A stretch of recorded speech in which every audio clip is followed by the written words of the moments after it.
Did you Yeah, no, bring those in. Bring those in. I'm telling you, man, these interns. I don't ask for much from Starbucks. It's a few different orders every week. They just got to get it a little bit. A little more accurate. Cam, our Starbucks orders are not difficult to remember. Cam, let's say it. Let's say it together because it's so easy.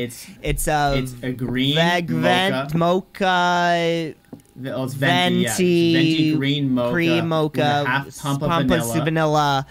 Three, no sweetener, but a little bit of sugar. No sweetener, extra sugar.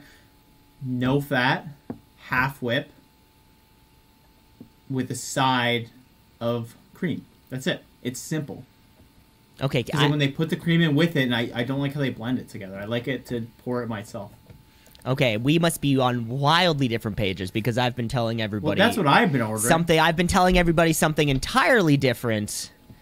I thought it was the venti mocha whip with half ice, 3 shots of cinnamon liqueur, and then a quarter of the ice was removed with 1/3 additional ice put on top, all drained out, refilled up with a cup of stilled water that's been sitting in a rice bowl for approximately 3.5 days, poured through the coffee, brew onto the red light's on.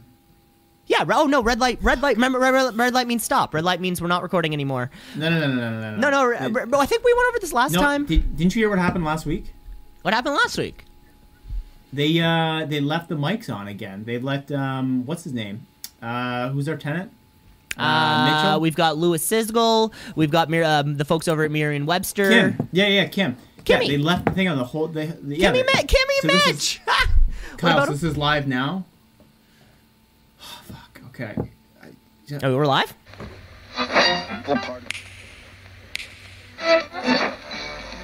Continuing tonight on Two Seas in a Pod. 96.7 on your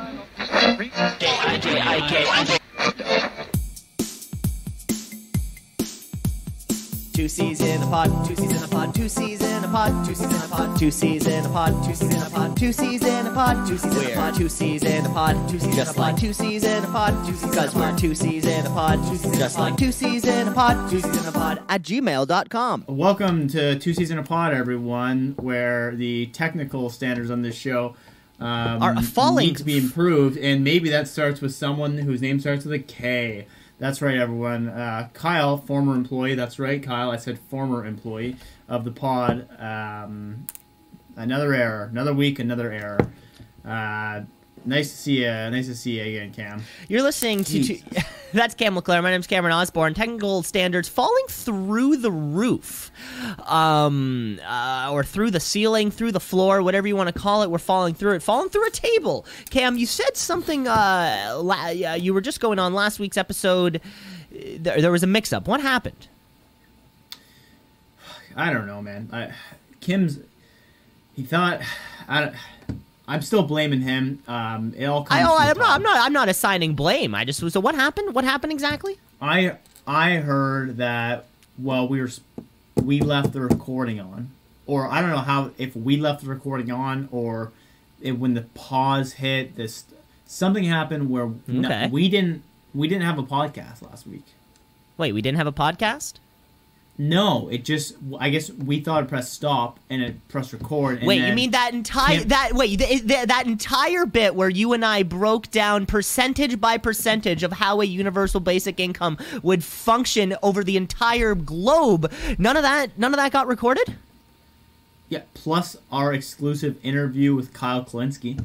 We had Noam Chomsky weighing in on the social benefits. Ginsburg rose from the grave. Did you? This was incredible, listener. Allen Ginsburg rose from the ashes in support of our cause. Wait, Cameron, you're telling me that none of this was recorded or remembered, or nobody got a backup? Who's recording the backup? Yeah, apparently something with Kim Mitchell going over callers. I don't know. Anyway, Don't worry about that last week. No, you noticed this. This does make a lot of sense, Cam. I've noticed since last week.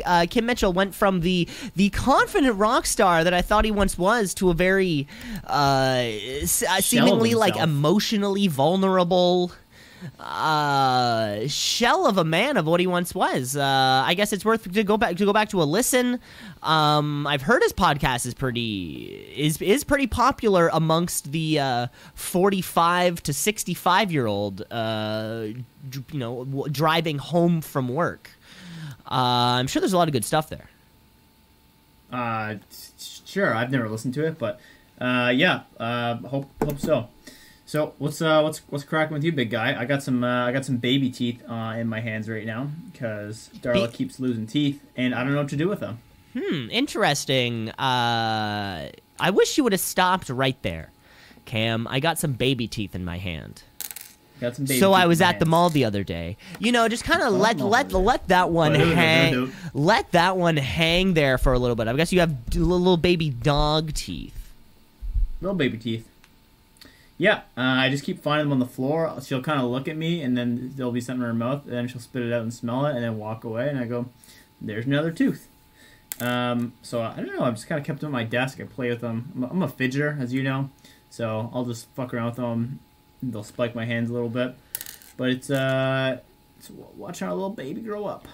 Yes, Cam, I think if you're a fidgeter, maybe you could do like a fidget spinner type of thing instead of playing with bone. Because Cam, eventually you are gonna have to get rid of these little baby teeth. Are you gonna put them in a little jar? That's what I was thinking. Yeah. Just buy a little mason jar. Let them rattle around in there.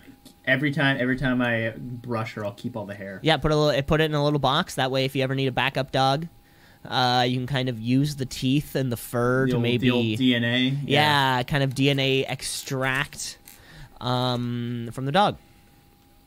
Man, think about how easy it would have been in like the 1800s when they just started getting life insurance to pull that scam.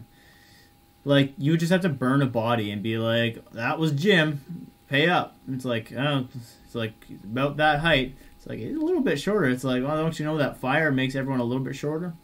It's like, you put something in hot, shrinks, like, You were going so strong, and I was giving you so much room. Like, I was giving you so much room to play this. Shrink straight up. Just like a potato in the oven. Yeah, Cam. I think prior to like onions. There's a good example. I think prior to like You cut a bunch of onions. 1978, it would have been probably pretty damn easy to kill somebody.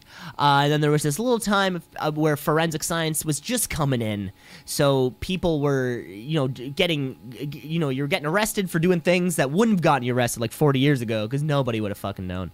And now you just can't get away with it anymore. Good and bad. I miss the old days. The good old days, right? The good old days where there wasn't cameras everywhere and you couldn't, if you said you're like, I was social here, it's like media no one can ever prove that. And if you had one person saying that, Snapchat, like, I saw him there. The Dow Jones. The Dow Jones.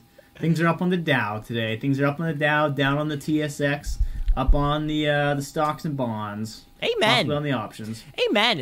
As we continue to be one of the world's least listened to business podcasts. That's really exciting, Cam. Yes. So you said last week Kim Mitchell took over the air, but I guess God, there would have been so much to fact check from last week's episode, I'm sure. We would have had one of those live. Well, we did actually. We had Daniel Dale from CNN live, kind of tweeting our show, fact-checking everything that we had to say.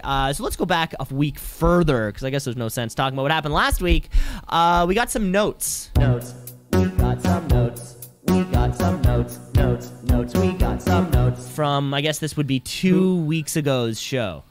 Who's the editor on it? Who took care of that? Daniel Dale, we still got him. He came back, so new member of the Two Seasons Pod staff, of course. Toronto-born Daniel Dale. You may know him as the man that fact-checks every single Donald Trump speech. That's right, everyone. We'd like to announce our latest hire. Daniel Dale. Daniel Dale. Dale. We made the name plaque and everything.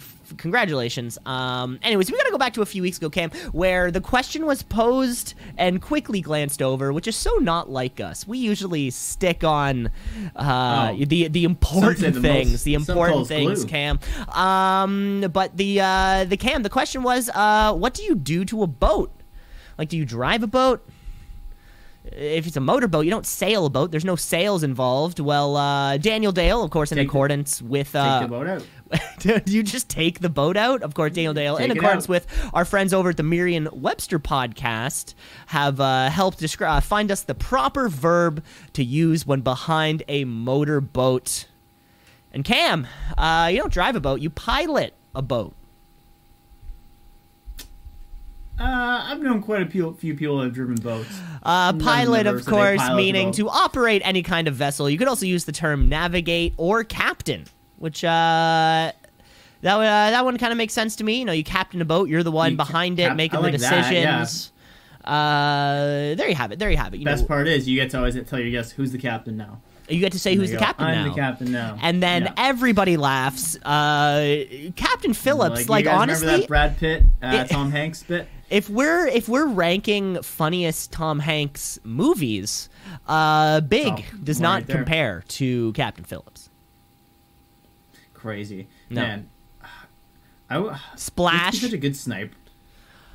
Again, we're doing this movie bit. Me and you both know. You're going to name off 10, 15, 30 movies. Yeah. Shark Tale. Oh, well, of course. It. You know, Cam, it was just a couple weeks ago about this possibly becoming a movie review podcast for the film Shark Tale. Of course, old slobs will remember the Con Air episode, the infamous Con Air, featuring Nicolas Cage, starring as a man named Cameron, which I think is very appropriate. But Cam, maybe we should bring back the movie review segment, and we do this right, and we do the Shark Tale. Oh, I'd be down to watch Shark Tale. Yeah, maybe we could put that in the back burner for something to happen, and we, of course, do a scene-by-scene breakdown.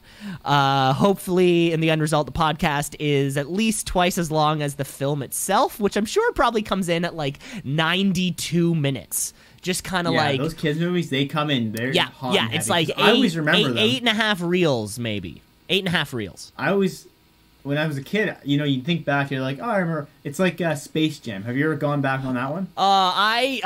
Cam, I'm not one to spread controversial type information, especially here on the network, on the podcast. Certainly so many of our political interests and business interests, would stand to suffer by me saying something that may be not received well.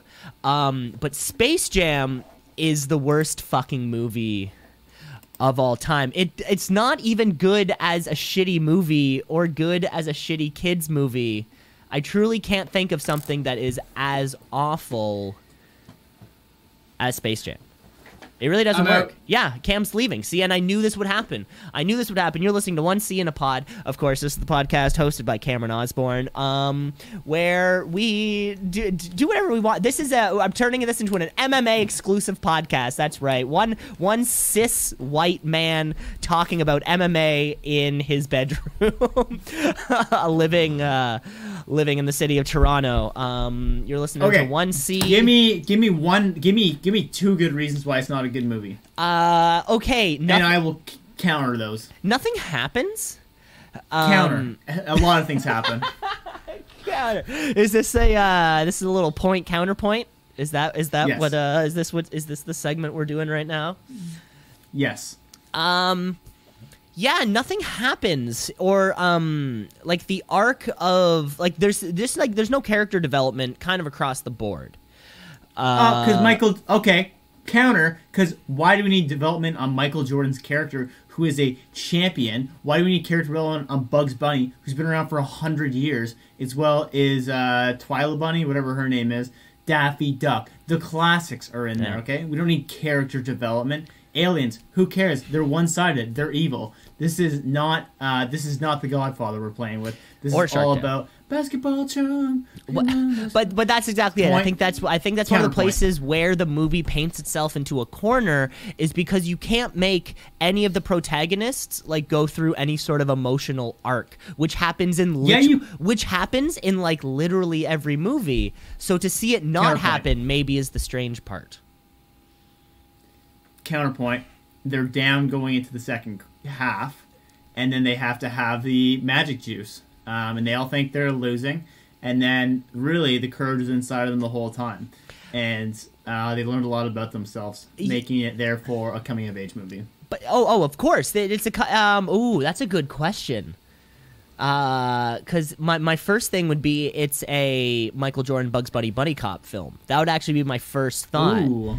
On that subject, but it's exactly it. Being like down and disheveled at halftime. Learn a lot about themselves. Yeah. Even Rudy had an entire preamble of how he was looked down upon, or certainly in the scope of the football team because he was much smaller and he was pushed aside and he was never given his moment. And it's the one where where Cuba Gooding Jr. says, "Give me the money," and then little baby Tom Cruise, who's like adult Tom Cruise, but he's like 5'3", and then he's like, "What's in the box?" And turns out it's Kevin Spacey's head. What's in the box? Wow. So that was your first point. So we're going to go ahead and say that your fourth point has been countered. What's your second point? Okay, so, my first point was countered.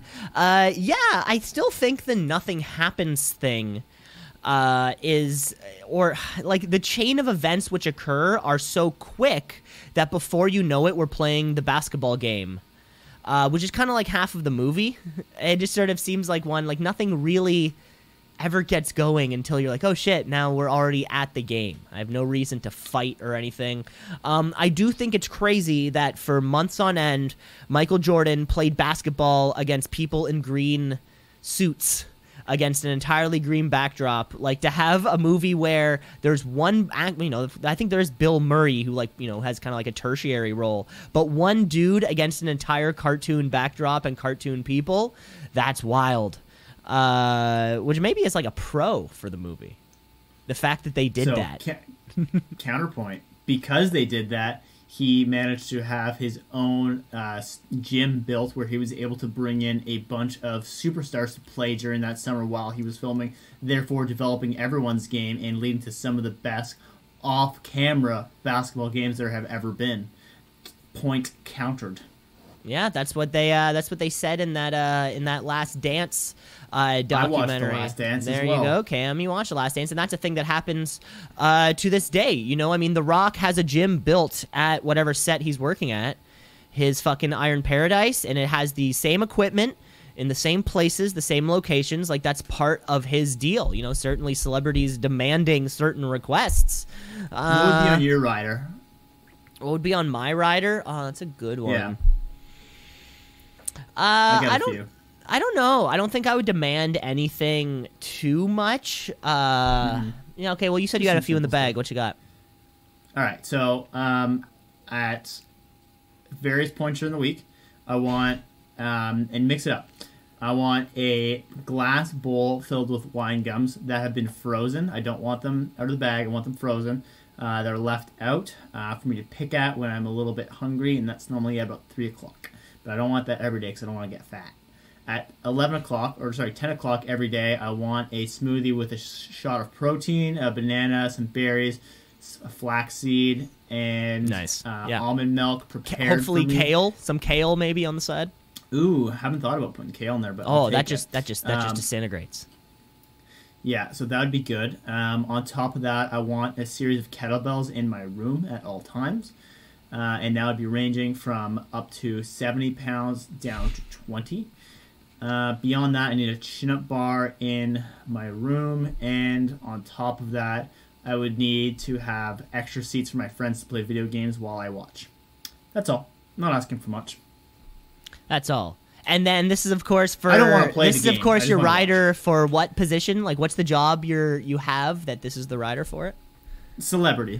Just like general celebrity. Yeah. Yes. I am celebrated. Okay, that's a pretty comprehensive list.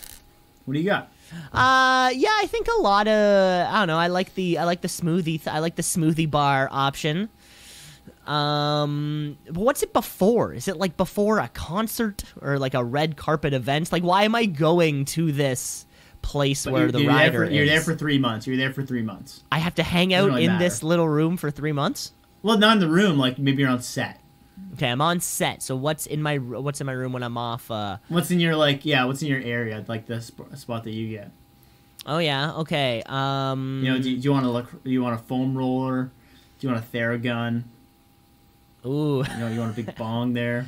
Yep, gotta have a big old bong, big old plastic 9-footer that requires actually like 2 people to light it. Because we're two interns always ready. Always right. Well, I guess half my rider is paying the intern probably to constantly be ready, like just ready to go. I don't know when I'm gonna want this big bong, but I need him there to kind of make sure that it might happen. Maybe a yes man, like an intern to a yes man. It's like, oh fuck yeah, that's a great idea. Yeah, something like that would be fantastic. I would I'm trying to look around right now and be like, what do I want? You're like, Ooh, what do I like? I think basketball net would be fun. At least with regulation size. At least with the size of a court that is like 3 feet beyond the 3-point line. So I want to be able to jack it up from far. You know what I'm saying? And do you want consistent competition there? No. It doesn't have to be. Well, this is an invite-only basis, right? This is my green room. Right. I want the entire thing to smell what I imagine a Dolce & Gabbana store to smell like. I've never been. I don't know about that. I've never been inside of one, but I want my room to smell like what I think it smells like. Right. I want. Remember D.R.A.M? Remember he had that song Broccoli with Lil Yachty? I want D.R.A.M. Oh, that's great. I want D.R.A.M. Close to a karaoke machine. Not so much taking requests from me, but more like whatever he's feeling he wants to sing. But I want it to be all covers. I don't want any D.R.A.M. originals. And he doesn't have to like play up his character. He can show up in a t-shirt and jeans if that's all he wants to do. But I still want him to like appear as though he's having fun, because I do believe I'm paying him enough, like a competent amount. Like like that's kind of the gig, right? When you're a musician or whatever, someone pays you to do a performance, and mine so happens to you play. But I don't want the karaoke machine to be nice at all. I want it to be one of those ones. I know it's kind of like no larger than like a milk crate, and it's kind of like the all-in-one. It has the little screen, a little shitty speaker. You put a little CD in it. Yeah. So most of the songs that DJ D.R.A.M are going to be singing are kind of probably like 2001 to 2005. Right, so kind of picture like that little era of hits. But again, he's not taking requests. He sort of plays them as he wants. What he likes. But I guess I do want an endless supply of karaoke discs, because I don't want to start hearing repeats of the same kind of songs. So we could somehow have like an endless number of karaoke discs. Can I add something on there? You might want to put the ABBA greatest hits on there. Yeah, ABBA Gold, ABBA Gold, and ABBA sort of like anything else. Yeah, I would love to hear his take on on Fernando, on Waterloo. Take a chance on me. I would love to hear DJ D.R.A.M cover a lot of that. And I think by this point I've probably used up the majority of my rider budget. But just to be a dick, we're gonna have to go with brown Smarties only, not M&Ms. Oh, I like that. We're going brown Smarties only, because similar to Van Halen, the inventors of the rider, I want to know everything's gonna be safe, and I want to know those brown M&Ms are gonna be there. Booyah. Okay, I got one more thing I want to add. I want Perrier water. But not like fresh bottles. I want them to crack it open and leave it for like an hour, so it doesn't have. Yes, I want non-sparkling water. It's not. The Perrier is a little too sparkly. Yes. I need to take a little. I just like de-sparkled a little bit, and I know what you're saying. I don't want any of the Soda Stream nonsense. Just a little less sparkle in my barkle. Yeah, that's it. That's quite the. I think I can't see. I should have negotiated this. Yeah. Damn. Yeah. That's what I have. That's what I have for all of our live shows. I had all of that at the corporate retreat. I mean, you didn't come to. I thought you were at the party that I had in that big tent with DJ D.R.A.M when he was singing all those My Chemical Romance songs. Were you not at that party? Era? You said 2001, 2005, right? Yeah, I think that's about right. That probably fits. Yeah, we're in there. I mean, it was a good party. I think you're looking at a good era there. You're looking at a good era there. Well, That of course. I 2001, mean, I think 2005. You can get a lot of slappers there. And similar to the fall of the Berlin Wall, the fall of the Three Towers really sparked some of the greatest music of our generation. It's true. I never looked at it that way, but maybe Amen. we should be more thankful. Amen. Amen. Cam, I think it's about time we play a little game. I got a little game here for you. Let's play some I love it. Let's play some March Madness. Let's play some March Madness. Fun game, isn't it, Cam? I was thinking before we did this one, I'm like, what if I did a March Madness for, like, worst fetishes? It's like a foot fetish versus, like, a piss fetish. Cam, there's no such thing as a, we don't want to sex, No, but I'm discriminate. saying if it was your partner and they came out with you like that, and, like, it would be the worst thing you could hear from them, and you're like, damn. One of those. For me, I don't think it would be a matter of bad. It would be a matter of I would probably think it was really funny and ruin the mood. That's a good point. Like if someone was like, hey, can I lick your toes? I would 100% giggle. And probably, take that, any sort of pleasure they were going to get out of it because I would just think it would be tickly the whole time. Cam, but then they're also... Okay, go ahead. You're taking away my thunder here, Cam. We're going over March Madness today, Cam. It incorporates the art of bracketry, intricate bracketry, and list making. But anyways, Cam, I have 8 things here for you. We're going to dwindle it down to see what's your number one, Cam. We're going ways to die. So these are going to be a bunch of different ways, and I guess you pick... out of the matchups, which way you would rather die. And then we're going to, at the end of it, we'll find out which of all these wins the way Cam would want to die. So here we go. Got it. Some of these could be specific. Some of these could be kind of a little wider reaching. But let's just kick it off right here. We have drowning versus eaten alive. Now, I wrote by a tiger, lion, something big that's really going to tear you apart. Well, that's a lot of specifics there. Well, drowning depends if you're awake for it or not, right? So if you're aware of it, that it's happening, the worst thing ever. The thing with having a tiger eat you, which I'm gonna assume you're probably awake for the drowning, is it's pretty damn quick. Like, you're gonna be in a full state of shock, of panic. You're not going to really feel anything because, I mean, I don't think your body allows you to. And then it's over so quick, and you know what? You probably had a pretty interesting time right before that. I've always said, if I die on a camping trip, I'm pretty happy because I must have had a good time beforehand. So you're going to go with, what are you going with? Tiger. Eaten by a tiger. Tiger moving on to the next round. Way to go, Tiger King. Next up, we have getting crucified, like our old pal JC, or dying in a plane crash. Oof. Yeah. Not leaving me much option here. Those are both. Yeah. Fuck. These are tough. This was part of the March Madness, of course. We have crucified. We all know how that story ended. And plane crash, we've also heard of stories how those have ended.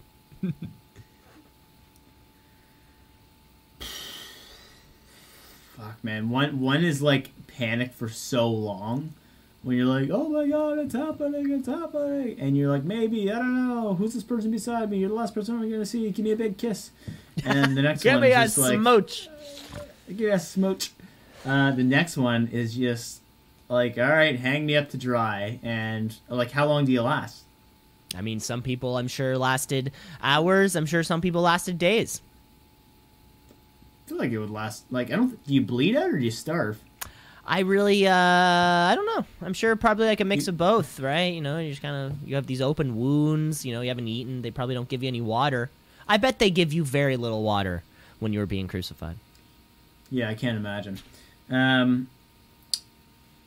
Oh, boy. Yeah. I guess the plane crash.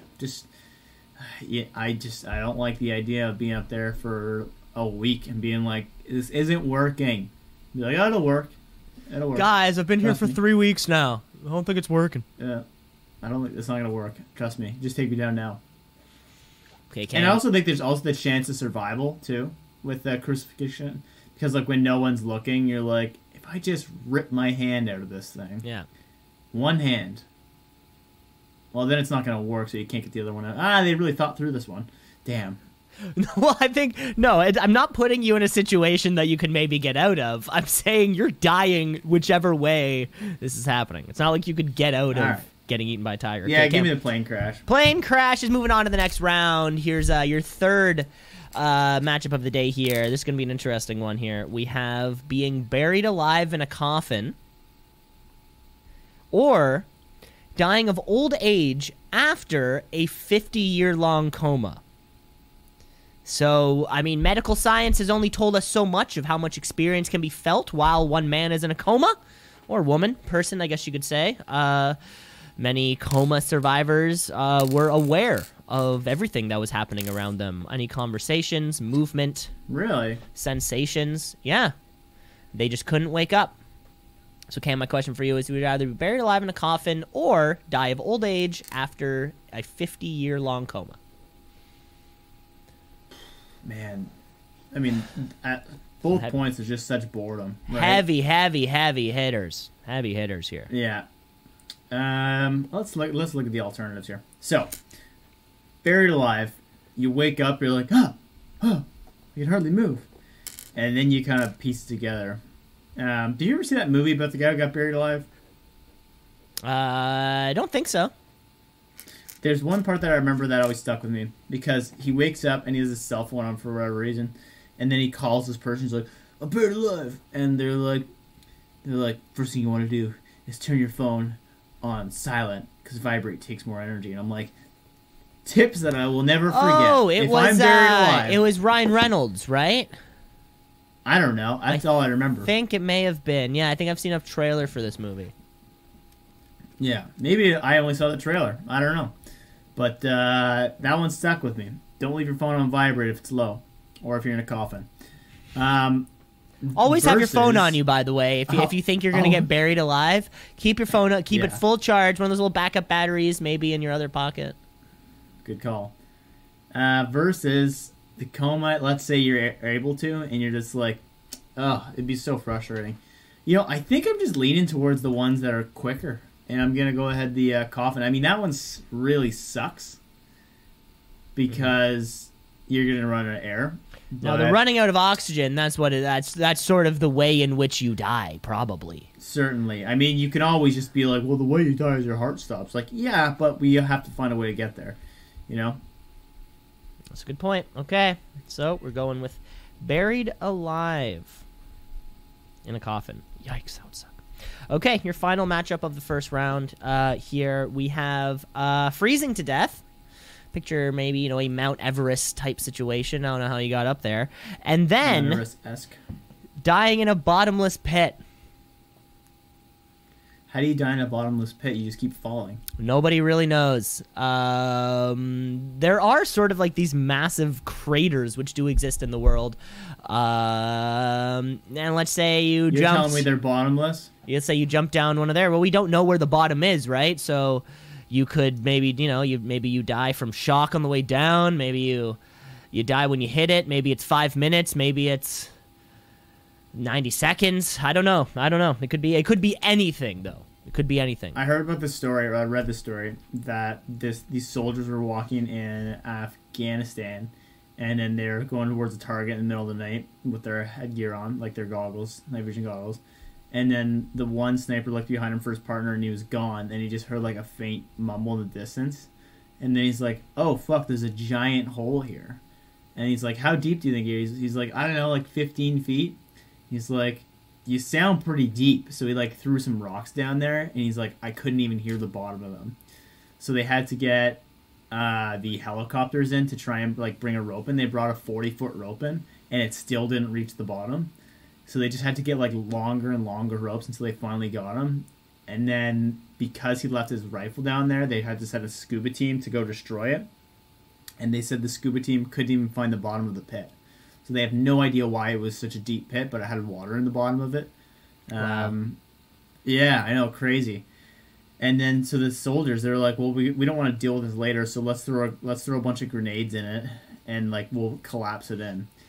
And they just threw the grenades in, and then like you just heard like at the bottom, it's like, oh, okay, so like yeah, those didn't do anything. And fun story about bottomless pits. Well, exactly. It could pertain to this exact situation. Your other option is freezing to death. Maybe you climbed Mount Everest, and I don't know how you got there somehow. Something happened. I've also read a book about that. Now you're freezing to death. Yeah, I've read a book about climbing Everest and the people that die up there. It seems like it's you kind of just feel like you get really tired. You're like, oh, this is really miserable. This is really cold. Like, and then you get really hot because like your body starts shutting down. And then you kind of go crazy. You take off all your clothes because you feel way too hot. Frozen. And because there's just little oxygen, so your brain's like hardly working. Fuck, I don't know, man. That's I'm gonna have to choose, I think, Everest because the unknown is terrifying. Freezing to death, it is. You're probably with people if you're freezing to death. Honestly, you're not going Everest alone. Yeah, I think in the majority of these, I pictured you just kind of being alone anyways. I mean, I guess, yeah, the plane crashed. You would have had somebody around you, probably. Yeah, I don't know. That's weird. Okay, Cam, we're on to the second round here of the ways that you would rather die. We have getting eaten by a tiger or a plane crash.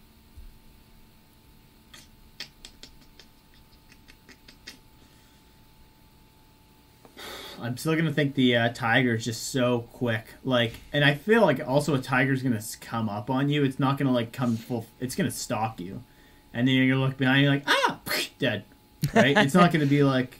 Oh, didn't you? Well, we all saw Tiger King. They got their arm ripped off, and the tiger, still wasn't done. Oh yeah, I forgot about that lady. Well, I mean, she didn't die, so she doesn't classify as that. That's like living from a tiger attack, which might be worse. They didn't die. Excuse me. They didn't die. Thank you. Versus the plane crash, tons of panic, could be like 45 minutes, they're like, this is your pilot speaking. Just so you know, we are out of control, and this plane will not be landing where it's intended to. Thank you very much for flying Southwest. This will be our last flight. I don't know. So I'm taking Tiger attack. You're going Tiger, apparently. What were you saying? I was going to say a 45-minute descent into a plane crash. That sort of feels like the amount of time that you could have done something. Like, that's like here to Montreal. In the meantime, we weren't going to release the new Avengers, specifically for this occasion.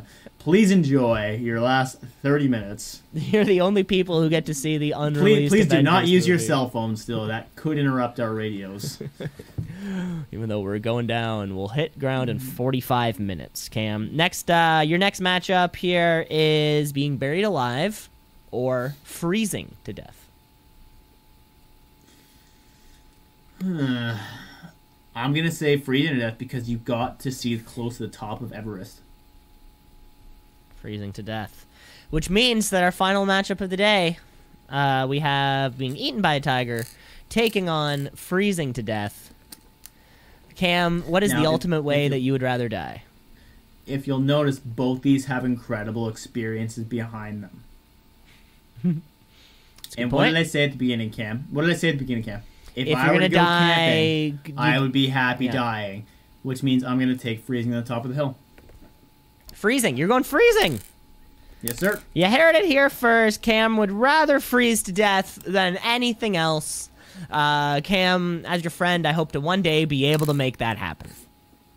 Let's make it happen. Great game, buddy. That was a fun one. That was a little bit of out of the box, or outside the box. Outside of the bin. Outside of the bin. Speaking of idioms, I actually have a top 5 for you. You can do quickly before we call it here, and that's the top 5 idioms origins. Here's a top 5. Here are 5 tips about things. 5 ways to no, it's just a top 5. Cam, it's our podcast. We can take as long as we want. That's right. Well, I guess, yeah, he's fired now, so that's fine. So yeah, I compiled, because, you ever say something like, oh, well, let's play it by ear, and you're like, what the fuck does that even mean? It's like, well, it's... That one specifically, I don't understand, but yes, go on. Exactly. You hear them all the time, and you're like, where did that even come to make any sense? So, I said, let's figure that out. So we got a top 5 origins of idioms. Number 1, coming in at the old the old actor saying, break a leg. Now, do you have any guesses where this came from? Break a leg. I'm gonna say that maybe it came from something where, people are saying it in a tongue-in-cheek way now. Maybe like the first ever big acting performance. Somebody broke, like the main actor rode out there and broke his leg. And then after that, everyone was like saying it ironically. And then it just kind of stuck. So you're close, actually. It somehow got like, well, where it started from, and they have guesses about it. They're not entirely sure, but one of the guesses they think it's from is from John Wilkes Booth, who was the man who assassinated Lincoln, jumped off one of the towers inside the stadium, or inside of the auditorium, and broke his leg in an attempt to assassinate Abraham Lincoln. Ever since then, instead of saying good luck, which was deemed cursed, they said break a leg, as John Wilkes Booth did. All right, both are cursed, and Wilkes Booth, I don't think you need to call it the attempted assassination. I think we just call it the assassination these days. You know what, Cam? My history's not great, so I wasn't sure if he pulled it off. Next up. Right, the other time Lincoln was famously shot in a theater. Yeah, imagine that, he's 2 for 2. I'd feel so bad for Mary Todd. Not only did she have to watch her husband get shot one time in a theater, it's like deja vu. Yeah, well, you never know. Next up, at the drop of a hat. Have you heard that one before, Cam? Yeah, I think it means like something like promptly happening. That's correct. Or like spontaneously. And I'm gonna say it comes from, like in a cartoon where like a character who wears a hat, like, they rush off screen, or they run away, and they run so fast that there's like a poof of dust, and their hat just stays and then falls and hits the ground. So I'm gonna say it's kind of like that. Like they're running so fast that their hat fell off, hit the ground, and they're running. So it's actually from the 19th century. Do you remember that scene in Greece? And this is all time together. When they start the race and they go, ready, set, and they drop their arms like this. A classic, drag race start. Yeah. Right. They used to drop their hats. They used to pull off their hat and throw it to the ground, and that's what started the race or event. Right, before they invented sexy ladies and flags. It was just men in suspenders throwing their hat on the ground. Yes. So that's a fun one. And these are all things you tell your friends next time you're out to dinner with them, which who the hell knows when that's going to be. Yeah, and our American fans, we have Thanksgiving coming up. Of course, we had our great topics of conversation. Oh, dude, Thanksgiving, this people are going to love talking about what we suggested a few weeks ago. And maybe even some of these. That's right.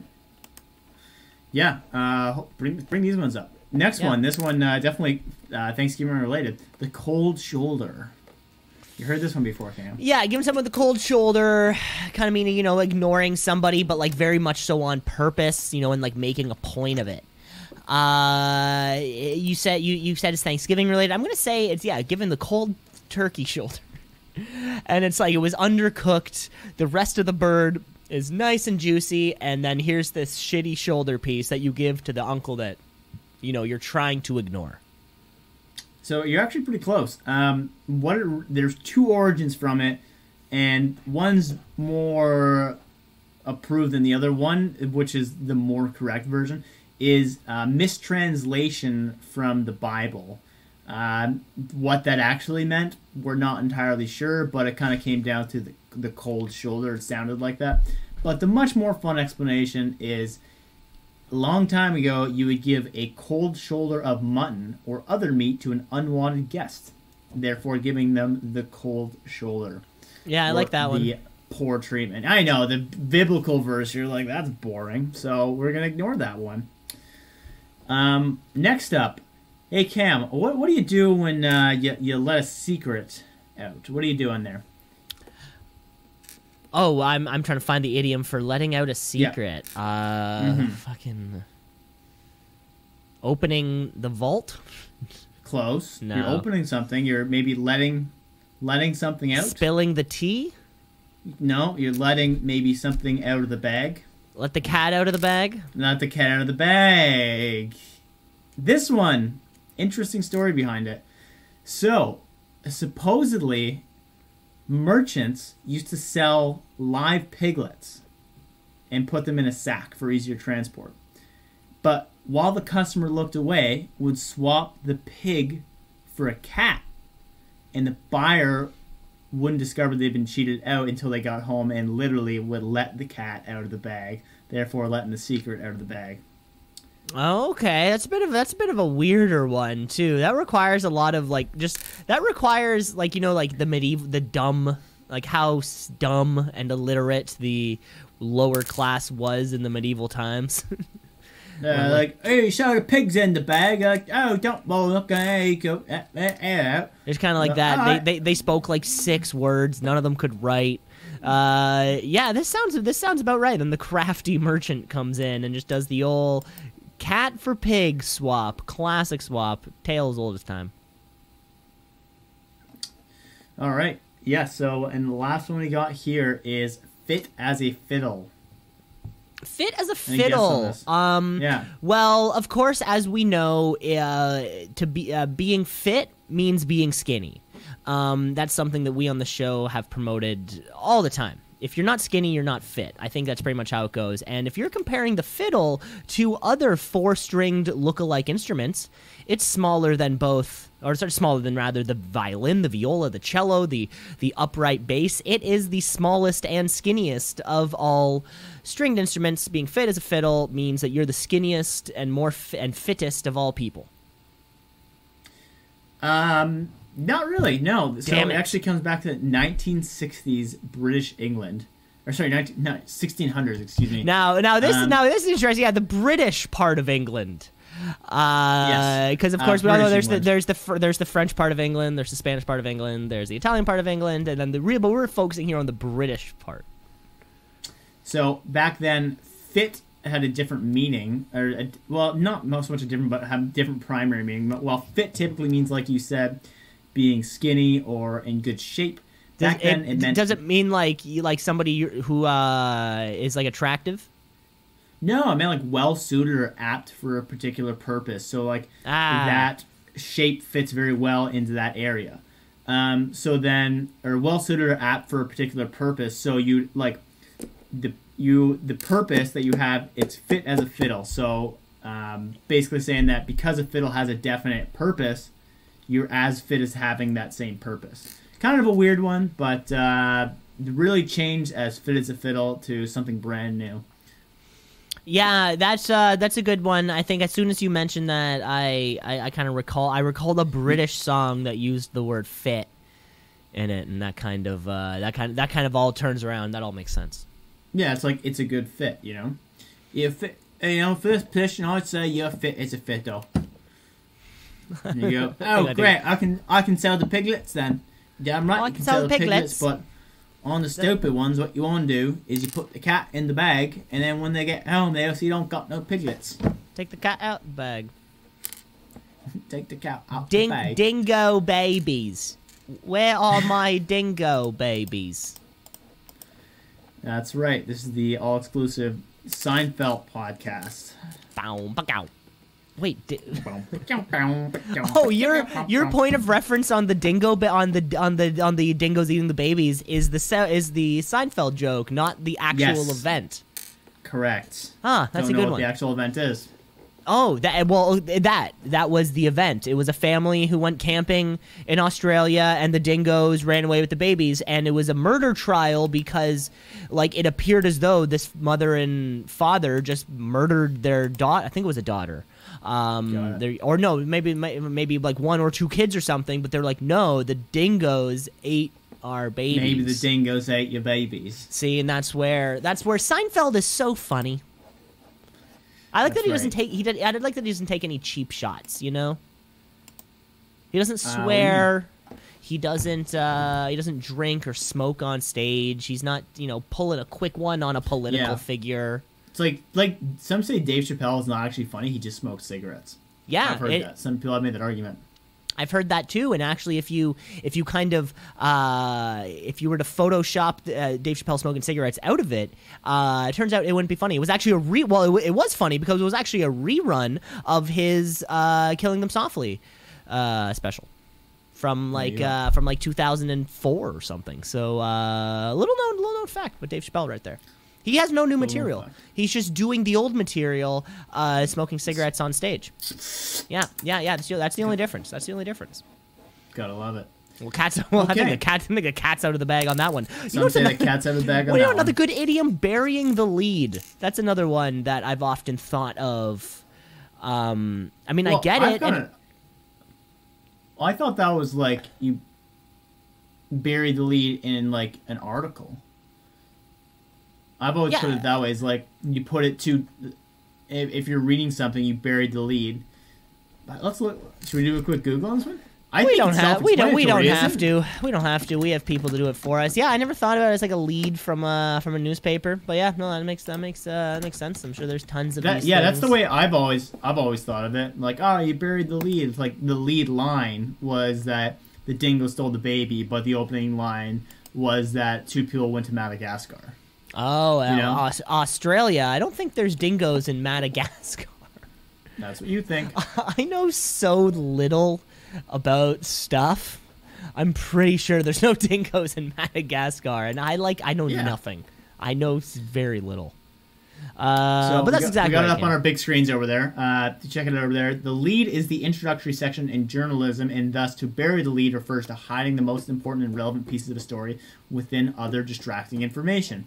Therefore, Australia does not have dingoes, Madagascar does not have dingoes. And then later on, you're like, by the way, the dingo got your babies. Oh yeah, this was That'd be an example of burying the lead.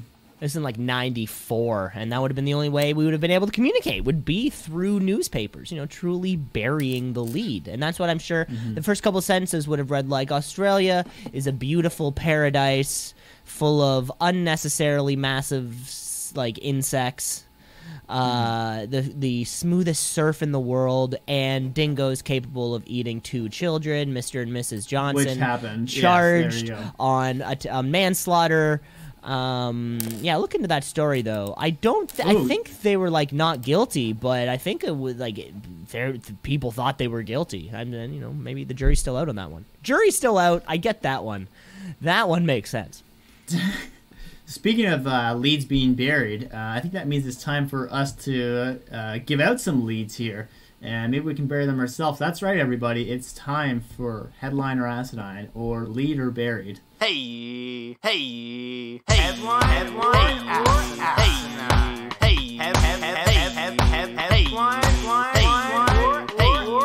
Headline or asinine.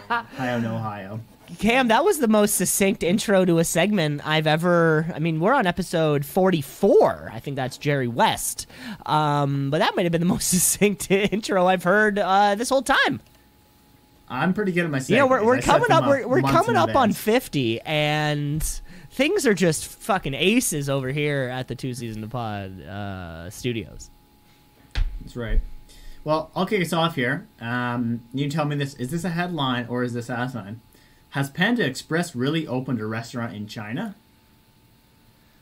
Panda Express. So I think that's a Chinese food place, in like a fast Chinese food place type of thing that you'd find in a mall, like a Manchu Wok or something. Mm-hmm. I guess it's an American company. I guess that makes sense. Wait, does China love or hate pandas? I really can't remember. I'm gonna say they love them. That's why it's sad when we kill them. Or they hate them, that's why they kill them, but they're the only ones. I'm really not sure who stands where on pandas. All I know is they don't like banging. Their literal species depends on it, and they would rather not. You gotta give props to a panda who you're given shelter, all the fucking bamboo you want, and just like some primo panda pussy, and you say no to that shit every single time. You gotta respect a panda who wants to do that. I'm going to say businesses aren't really expanding these days, let alone into kind of like, from the American markets overseas. So I'm going to say I'm going to say it's possible, though. It's a headline.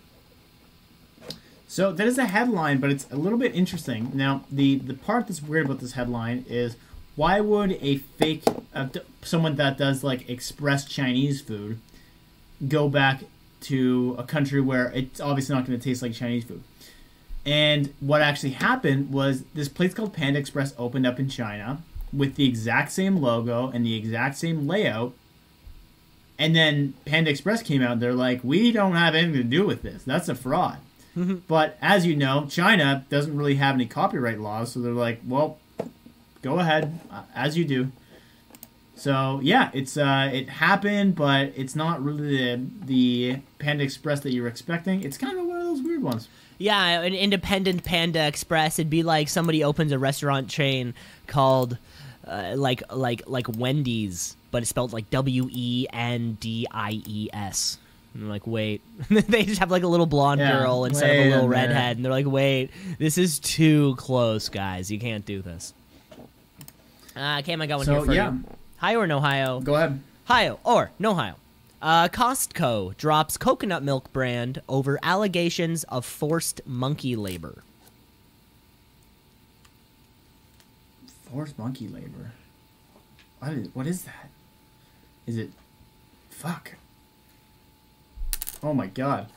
I hope this isn't true. I'm just trying to wrap my head around how you can force monkeys to do labor without it just being absolute, like, Ace Ventura movie all over again. Yeah, nobody comments on Ace Ventura forcing all of those animals to do those kind of things for him. They were bringing him as food. He forced birds to eat like grain out of his own mouth. That's fucked, if you ask me. Yeah, I wouldn't call that training. I'd call that slavery. Ace Ventura, animal slavist.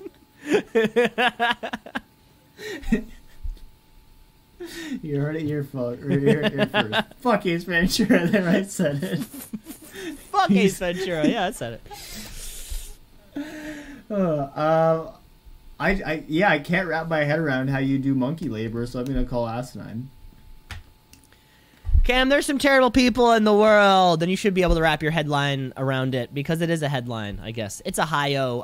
So here's the story that we're talking about. We're talking about the Chaoko coconut milk brand, which is situated in Thailand, which is actually one of the world's largest coconut milk makers. Whatever, and they've been accused by PETA of cruelty to animals at farms and facilities used, where PETA found these guys forcing monkeys to pick coconuts all day, and then afterwards perform circus-style shows for the tourists. Then afterwards, the monkeys would be tethered up in cages, barely even larger the size of their own bodies.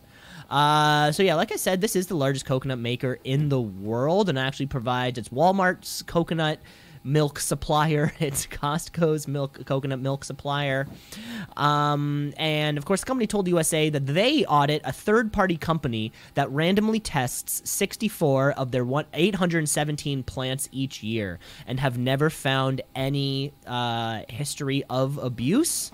So I guess there is a chance that it was one of these other fucking 753 other plants. But if you are in the Chaoko coconut milk kind of line, it might be time to switch your brand. Good to know. Just a question: does their CEO have a name that starts with Ace and ends with Ventura? Be honest. Okay, let me type in a quick Google.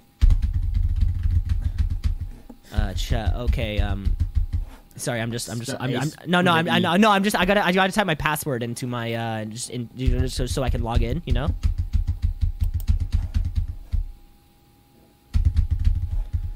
Okay, we're in Google.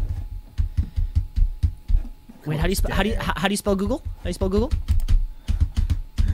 I'm on Bing right now. Oh shit! Yeah, let's go Bing. Yeah. BING.com.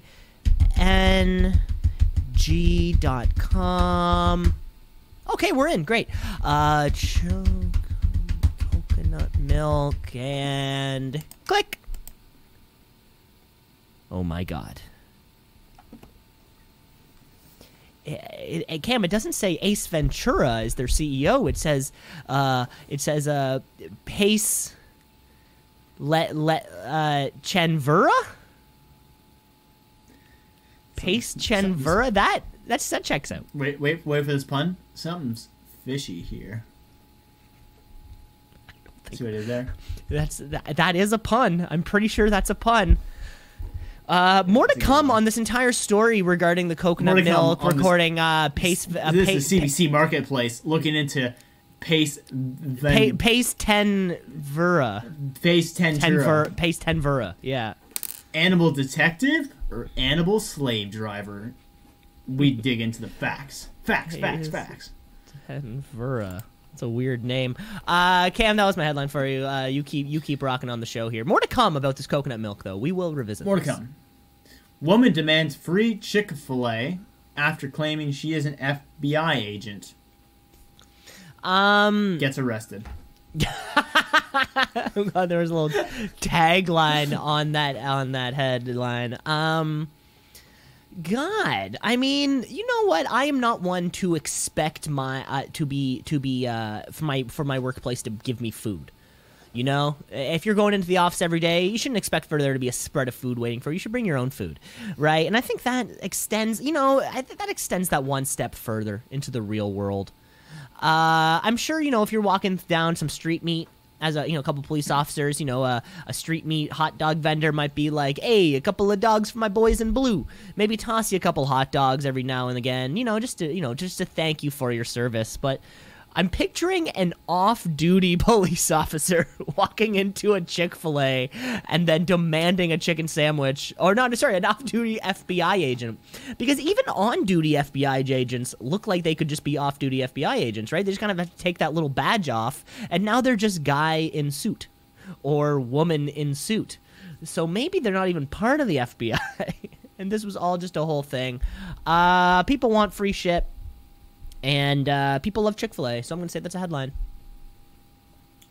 This is a headline. This is a headline out of Dallas, Georgia. Who would have thunk that that's a place?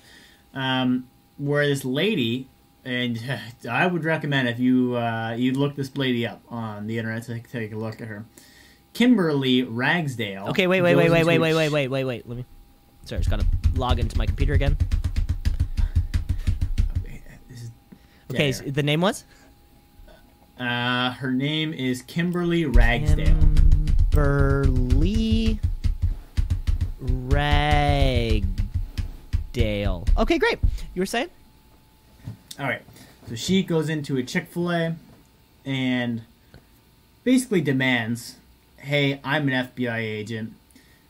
Could you please give me some free food? The employees were not convinced and called 911.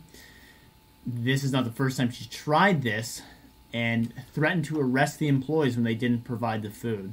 It's like, if you don't give me food, you're arrested.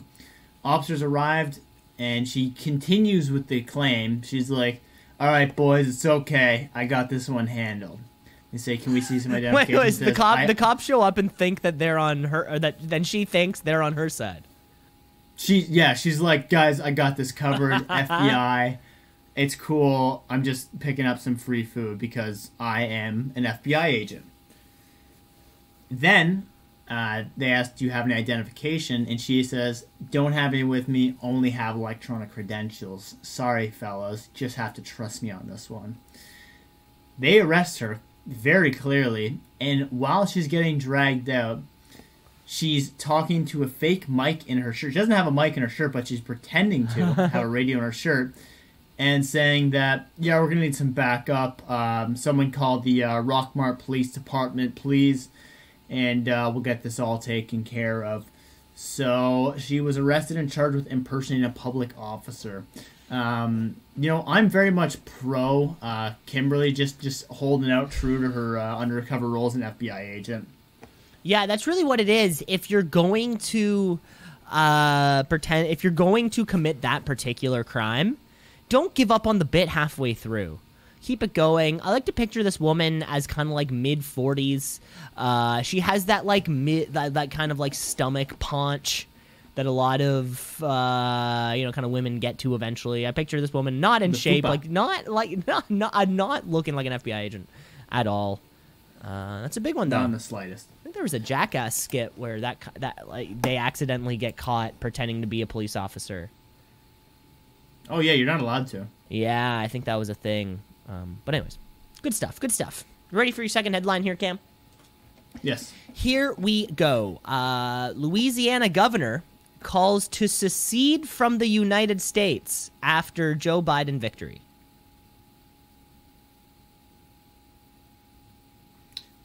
To secede from the United States? Yes. What does that mean, to secede? Secede meaning like to leave. Okay, so United States governor threatens or says he will? Would you like me to say the headline again? Yeah, give me one more time. You know what, Cam? We've done this for like 44 weeks now. There's no shame in you asking me to just repeat the title. Like, there's nothing. There's absolutely. I get fixed on one thing. Yeah, and that's okay. But I'm saying that next time you just be like, "Can you repeat it for me, please?" Instead of like trying to make connections in your mind. Louisiana governor calls to secede from the United States after Joe Biden victory. Okay, what do I know about U.S. politics? I don't know what governors do, but I imagine this something high up. It's like a premier. Oh, okay. Now, Louisiana sounds pretty red to me. Red is what us insiders call Republicans, in case you didn't know that. Mm-hmm. Yeah. Political pundit here, Cam. This is a political, I think a few weeks ago, Cam, you were pushing for this to be a political podcast. Maybe it is finally time that we started talking about some serious issues. The issues. Well, that's what we did last week, but apparently the entire fucking show wasn't recorded. Oh yeah, it was election last week. It was the election. We had Obama on the air. We had Obama on the show. He was talking to us about his crossover because he was talking to us about his crossover and his pull-up jumper. Stuff. Yeah, we tried to keep the conversation away. But anyways, Cam, get back to it. Okay. I'm gonna go ahead and say headline because I think everyone's just trying to make a splash with the election. And just, like, does he actually mean it? Like, I would love for people to actually be like, all right, no problem. Find a new country. Because, I don't know, people are just looking to make noise. Like, yeah, you're fine. You're no longer a citizen. But now you're going to get deported to... Oh, well, we don't have anywhere to deport you. So you're going into the camps. Or, sorry, we're told not to call them camps. Fun tents. The fun tents. The splash zones. Fun tents, yeah. With the non-Americans. So, yeah, headline. Cam, that's asinine. I made that one up. Ah! But you're right. It contains within it all those believable types of scenarios. All right. Ohio or no Ohio. Hunter dies after elephant falls on him. Hunter. Hunter Biden. Okay. Hunter Biden dies after elephant fell on him. Yeah, well, I picture it taking a lot to take down an elephant, Of course, we had the corporate business retreat. Of course, D'Elia wasn't able to make it up, but both Eric and Donald Trump Jr. were able to help us out just with some of our hunting skills. And, of course, if I can kind of remember a couple of things that they would say is that elephants are tough to take down.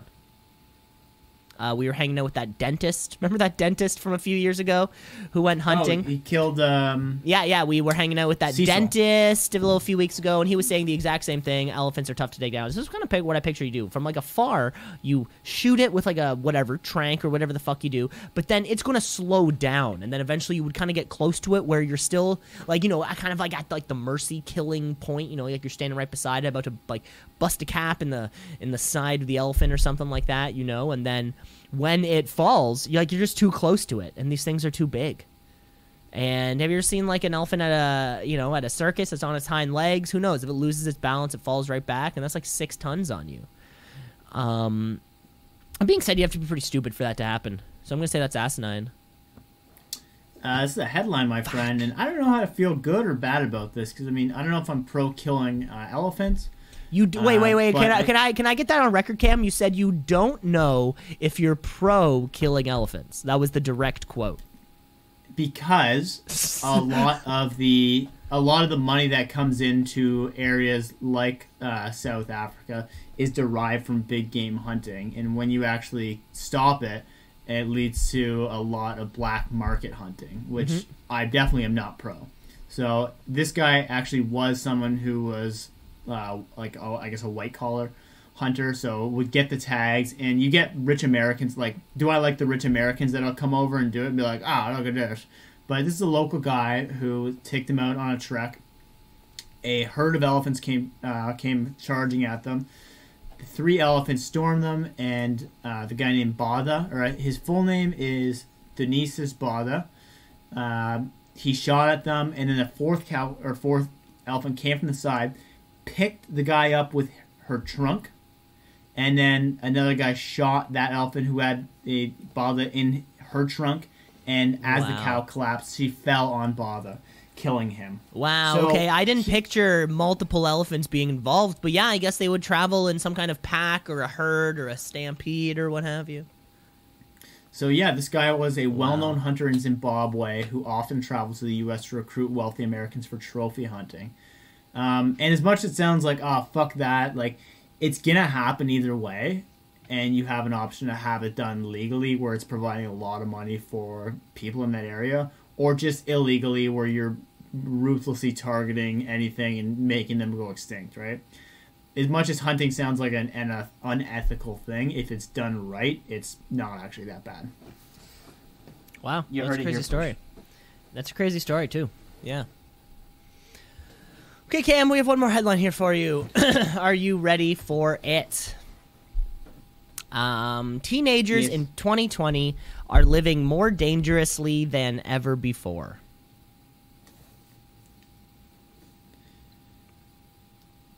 I don't know, man. Like, how? Like, the chance of you dying from COVID is pretty low.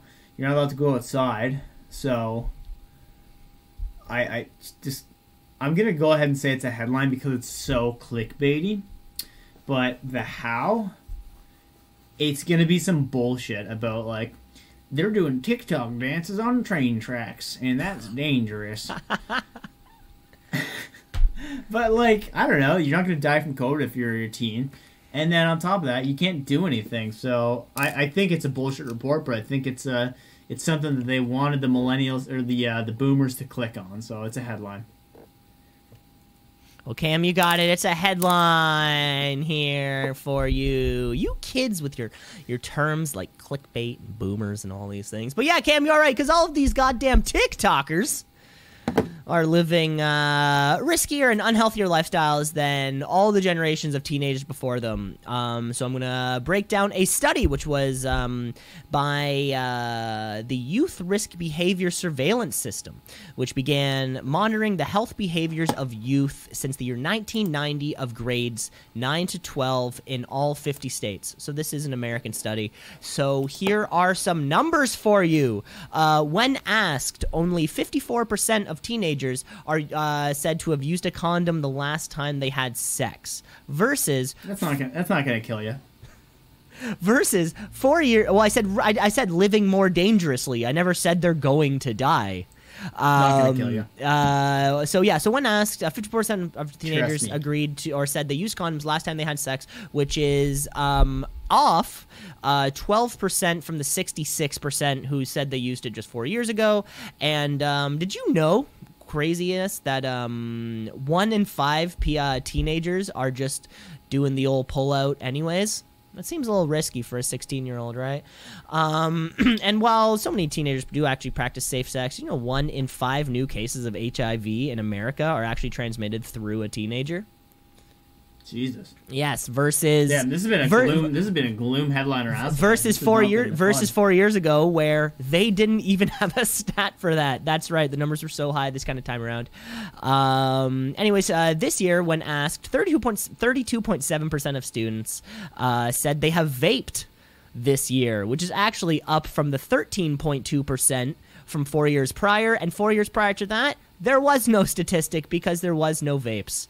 Contrary to the 32.7% of students who admitted to vaping, only 6% of teenagers claim to actually smoke tobacco cigarettes. So I guess it's like less people are smoking cigarettes, more people are vaping, whatever it is. Finally, last one here for you. When students got asked, 43% of high school students said that they don't always wear a seatbelt if somebody else is driving the car. They had no stat from the 4 years prior. However, I find that crazy. I've never gotten in a car and not put on a seatbelt instinctually. Oh, I see. I do it sometimes. Mostly when I start driving, in the first minute or two, I don't have it on. But after that, I'll put it on. What if somebody else is... So this specific question was asking when somebody else is driving. If somebody else is driving a car, will you... Yeah, pretty instinctual to put on a seatbelt. Just seems weird. I don't know. That was a stat that kind of got me.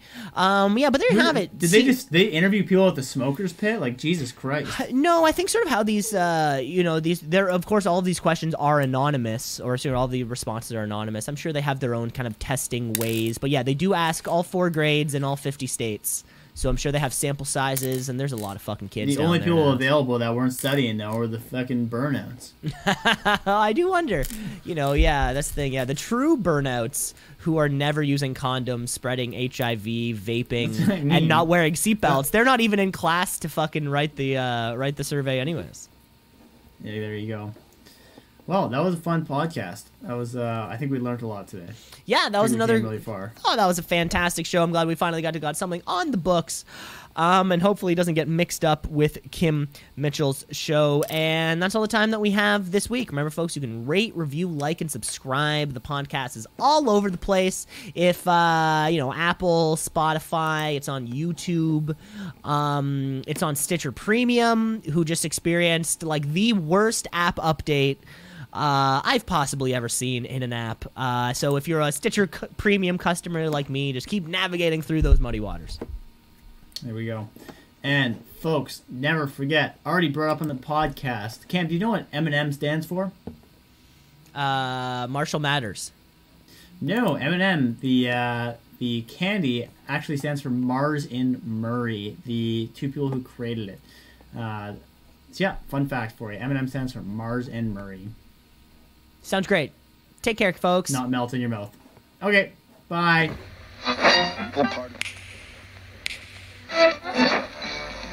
Continuing tonight on 2 C's in a Pod. 96.7 on your